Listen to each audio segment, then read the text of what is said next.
All right, we're here at my Vermi Hut indoor worm bin, and the last time we were in here, we fed kind of a fun kids cereal worm chow, and we also put a napkin right underneath this newspaper, so let's check on that and see how they did with it. Now, I'm going to take this newspaper off, and I'll try and get these worms off, but if not, we'll put them in a little pile, and we'll revisit them at the end. So one of the things I've been doing is kind of experimenting with napkins and paper towels, and what I find in my bins is that they kind of mat down, so I spread this one on top to see if that would help a little bit, and it looks like they've eaten through it right here. So when I feed them, I'm going to try another technique to see how that works, and we'll put this right back on top too. So in these last 8 days, you can see they've kind of eaten the feeding zone down, and there's more castings on top there than you see over here where you can see more cardboard shreds. So let's go ahead and start digging in, and what we fed them last time was some lettuce stalks, tomatoes, some onions and carrots, some big broccoli stalks, and some banana peels. And then we had about 6 or 7 moldy strawberries that we put in here. Now, typically I've been taking anywhere from 12 days to 2 weeks to get in here, and it's only been 8 days, so we might see a lot more of this food not quite consumed. And right here I'm seeing what is probably a little bit of moldy strawberry or something right in there. Check that out. I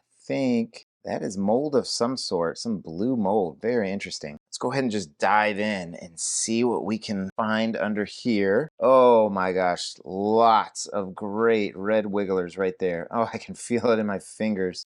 Oh, check that out. This bin has both red wigglers and blue worms, and here they are right here attacking a carrot. And if you're wondering if worms actually eat the food, you can tell right there. You can actually see the nibbles. I see some stuff out there that says they only eat the microbes, but they eat the food and the microbes, and they get most of their nutrition from the microbes within their gut, a lot like humans do. But check that out. I love coming in a little bit earlier than I typically do and seeing all the awesome worm balls of them surrounding their food. Check this out. Very hard for me to kind of handle here. And they're actually attacking this mango seed pretty good. I'm not gonna open it up like I have the previous 2 times, but I bet that they have almost eaten the whole seed leaf within there down.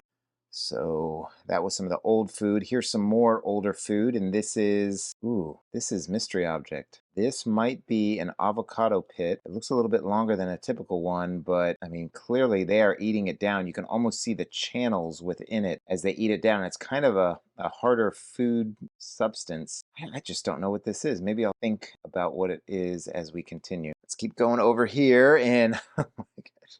Yeah, we're in here a lot earlier than we typically are for the amount of food that we fed. I'm just going to turn this over because check it out. Just hundreds of worms right there. And the little orange tails, those are red wigglers. And I'm trying to see if I can see some of the darker tails, or their whole body is almost one color, and that would be the blue worms. But good showing in there. And it looks like they are taking apart this little bit of onion that we had in here. Oh wow, that's either onion or broccoli. I can't tell what it is, but they are digging all throughout it. Very cool. All right, let's come over here and see what we've got going here as well. And same thing, whatever we put over there, I don't know if it was the banana peels or, the broccoli stalks, but they are definitely enjoying it. So let me go ahead and aerate the rest of the bin and kind of mix this up. And based on what we're seeing here and how much food is left, probably going to give them a little bit of a smaller feeding. And I'm going to try a new way to incorporate napkins. So let's go ahead and get to it. So yeah, over here you can see not a whole lot of worms. That's because they have all come to the feeding zone. So a lot of times when I come in here and check, the worms are almost evenly distributed. And that's because they've eaten all the food and then they come back around and they're foraging in the other parts of the bin. So checking in here early has shown me that, man, they really get attracted to that food fast. Or worms. Don't say that. No, they were all up in the feeding zone. Now they've got to find it again.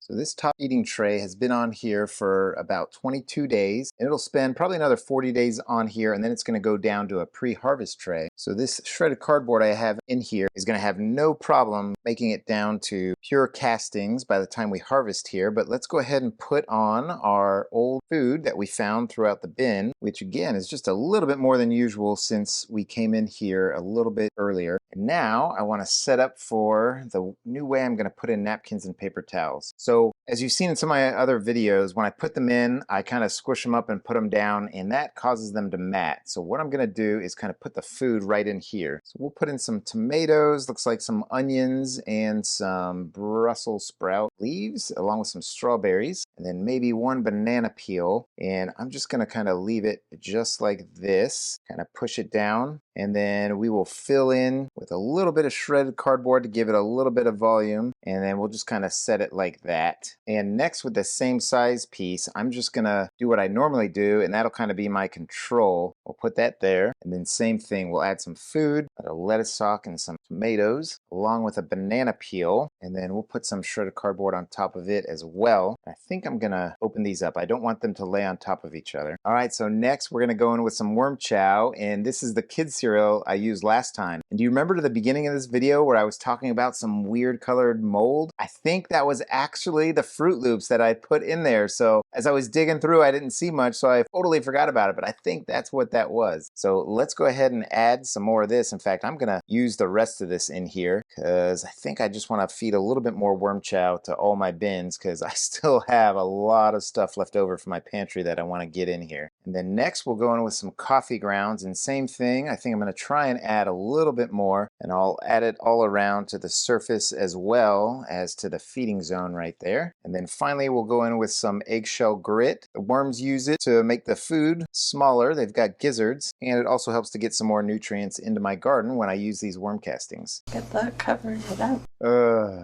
This is not going to be easy. Well, I didn't exactly make this easy to cover up because I put that worm chow all over the top, but I still am going to kind of bring some of this stuff from the sides and put it down the middle. Maybe I should have done this first and then reapplied some of the worm chow in there, but you know, no wrong way to do a worm bin unless you're overfeeding them too much. So let's get some more of this over here. And certainly with this Vermihut, it has a lid. So, you know, it's pretty tight in here as far as moisture not being able to get out and it not drying out on the top. So really, I'm not too worried about having the food completely buried. Certainly you've seen me do some other experiments where I've got the food on the top and we're watching the worms attack it. So this is not going to be too much of a problem. But let's go ahead and see if we can get this paper towel back on it. And you know what? I may just put it to this side because I don't want it to mat down with this one and kind of ruin the experiment. So wherever that hole was right here, I'll just kind of cover like this. There we go, just like that. And then we will come in with our newspaper that is also getting pretty well shredded by the worms themselves. So let's put it like that.